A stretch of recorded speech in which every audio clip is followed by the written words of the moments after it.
Big Boss Malayalam season 7 live അപ്ഡേറ്റ്സിലേക്ക് പോകാം.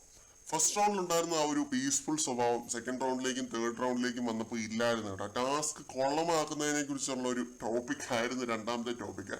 ഒരു ടാസ്ക് നൽകിയാൽ അത് വിജയകരമായി പൂർത്തിയാക്കുന്നതിനേക്കാൾ നശിപ്പിക്കാൻ ശ്രമിക്കുന്നവരാണ് ഇവിടെ കൂടുതൽ. ഇതായിരുന്നു ടോപ്പിക്ക്. ഇതിന് അഗെയിൻസ്റ്റ് ആയിട്ട് സംസാരിക്കേണ്ടവരായിരുന്നു ആര്യന്റെയും അക്ബറിന്റെയും ജിഷിന്റെയും ഒക്കെ ടീം. ഈ ഒരു റൗണ്ടിൽ ജയിച്ചതും ഇവരുടെ ടീമായിരുന്നു. കാരണം ഈ ഒരു വിഷയത്തോട് യോജിക്കേണ്ട ടീമായിരുന്നു അനീഷിന്റെയും ഷാനവാസിന്റെയും ടീം. അവർ കുറെ കൂടി നന്നായിട്ട് സംസാരിക്കാമായിരുന്നു എന്നാണ് ഒനീൽ പറഞ്ഞത്. ആഡഡ് അഡ്വാൻറ്റേജ് ഉണ്ടായിരുന്നു അവർക്ക്. പക്ഷെ പരിമിതികളിൽ നിന്നുകൊണ്ട് നന്നായിട്ട് വാദിച്ചത് അക്ബറിന്റെയും ജിഷിന്റെയും ഒക്കെ ടീമാണ്. അതുകൊണ്ട് ഒനീലിന്റെ ജഡ്ജ്മെന്റ് അവരുടെ ടീമിനോട് യോജിക്കുന്ന രീതിയിലായിരുന്നു. അങ്ങനെ 1-1 ഈ ഒരു രീതിയിലാണ് സെക്കൻഡ് റൗണ്ട് അവസാനിച്ചത്.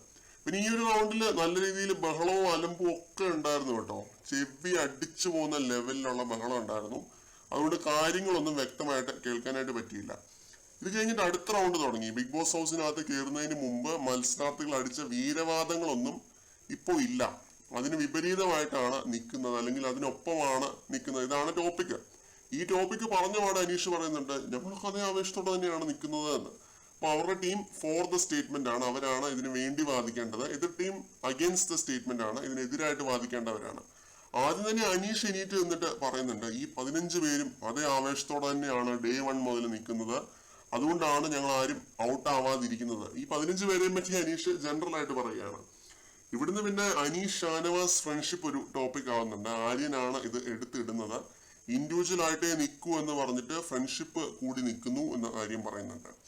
അപ്പൊ ഷാനവാസ് പറയുന്നുണ്ട്, ലാലേട്ടൻ പറഞ്ഞത് കൊണ്ടും ഗസ്റ്റ് പറഞ്ഞത് കൊണ്ടുമാണ് ഞങ്ങൾ ഫ്രണ്ട്സ് ആയത് എന്ന്. പിന്നെ അതില് പറയുന്നുണ്ട്, അതൊക്കെ അയാളുടെ ഗെയിമാണ്, സ്ട്രാറ്റജിയാണ്. ഇതിനകത്തിപ്പോ എനിക്ക് തോന്നുന്നത് എന്താണെന്ന് അറിയോ, അവകാശവാദങ്ങളൊന്നും അധികം ഇല്ലാത്തൊരു സീസൺ ആയിരുന്നു സീസൺ 7. ബാറ്റിൽ ഓഫ് ഒറിജിനൽസ് എന്നൊക്കെ പറഞ്ഞിട്ടൊരു സീസൺ ഉണ്ടായിരുന്നു BB മലയാളത്തിൽ. അതേപോലെ ഒരു അവകാശവാദവും വീരവാദവും ഒന്നും ഈ സീസണിന്റെ പ്രൊമോഷനിൽ പോലും ആരും ചെയ്തിട്ടില്ല. പിന്നെ മത്സരാർത്ഥികളാണെങ്കിലും പണി വാങ്ങാൻ വന്നവർ അല്ലെങ്കിൽ കളിക്കാൻ വന്നവർ, നല്ല ഒന്നാന്തരമായിട്ട് ഊറ്റി പിഴിഞ്ഞെടുക്കാനായിട്ട് പോകുന്നവർ, ആ രീതിയിലുള്ള ഒരു സംഭവങ്ങളൊക്കെ ഉണ്ടായിരുന്നുള്ളൂ. അല്ലാതെ വലിയ സംഭവമാണെന്നൊന്നും ആരും അവിടെ പറഞ്ഞിട്ടില്ല. വലിയ അവകാശവാദങ്ങളൊന്നും ഉന്നയിച്ചിട്ടില്ല. അതാണ് ഫസ്റ്റ് തിങ്. സെക്കൻഡ് കാര്യം, എല്ലാവരും ഒരേ രീതിയിലൊക്കെ തന്നെയാണ് ഇപ്പോഴും നിൽക്കുന്നത്. ഓരോരുത്തർക്കും ഓരോ ഫേവറേറ്റ്സ് ഉണ്ടായിരുന്നു. അവരെ പിന്തുണയ്ക്കും, അല്ലാത്തവരെ തഴയും. ഗ്രൂപ്പിസം തന്നെയാണ് ഈ സീസണിന്റെ മെയിൻ ഒരു കാര്യം. ഈ രീതിയിലൊക്കെ തന്നെയാണ് മുന്നോട്ട് പോയിക്കൊണ്ടിരിക്കുന്നത്. പിന്നെ ഈ ഒരു റൗണ്ട് ഫുൾ കയ്യിൽ നിന്ന് പോയതായിട്ടാണ് എനിക്ക് തോന്നുന്നത്.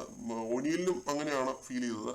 രണ്ട് ടീമുകളുടെയും കയ്യിൽ നിന്ന് പോയി. ഈ റൗണ്ടിൽ വിന്നർ ഇല്ല എന്ന് ഒനീൽ ബിഗ് ബോസിനോടായിട്ട് പറയുന്നുണ്ട്. പക്ഷെ ബിഗ് ബോസ് പറയുന്നത് ഈ ഒരു ഡിബേറ്റ് ടാസ്കിൽ ഒരു വിന്നറിനെ തീരുമാനിക്കണം എന്നാണ്. തേർഡ് റൗണ്ട് ആണല്ലോ, ലാസ്റ്റ് റൗണ്ട് ആണ്. വിജയിച്ച ടീമിനെ പറയുക എന്ന് ബിഗ് ബോസ് 2-3 തവണ ഒനീലിനോട് പറഞ്ഞ് കമ്പൽ ചെയ്യുന്നുണ്ട്, വിന്നറിനെ തീരുമാനിക്കണമെന്ന്.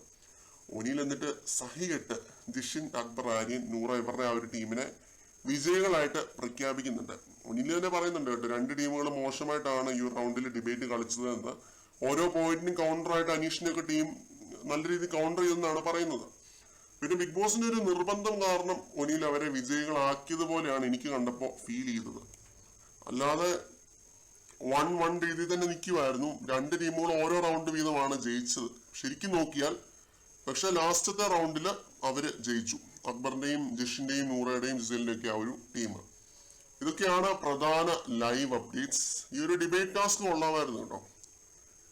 ആ ഒരു ബോട്ടിൽ കമ്പനി ടാസ്കിനെക്കാട്ടിലും കൊള്ളാമായിരുന്നു എന്ന് തോന്നി. കുറച്ചൊക്കെ ഒരു ഇൻട്രസ്റ്റിംഗ് ആയിട്ട് വന്നപ്പോഴത്തേക്കും ഇതങ്ങ് അവസാനിച്ചു. കുറച്ചു നേരം കൂടി വെക്കാമായിരുന്നു ഈ ഒരു ടാസ്ക്. 1-2 ടോപ്പിക്സ് ഒക്കെ കൂടെ കൊടുത്ത് നല്ല പവറാക്കി എടുക്കാമായിരുന്നു. കൂടുതൽ അപ്ഡേറ്റുകളുമായിട്ട് നമുക്ക് വീണ്ടും കാണാം.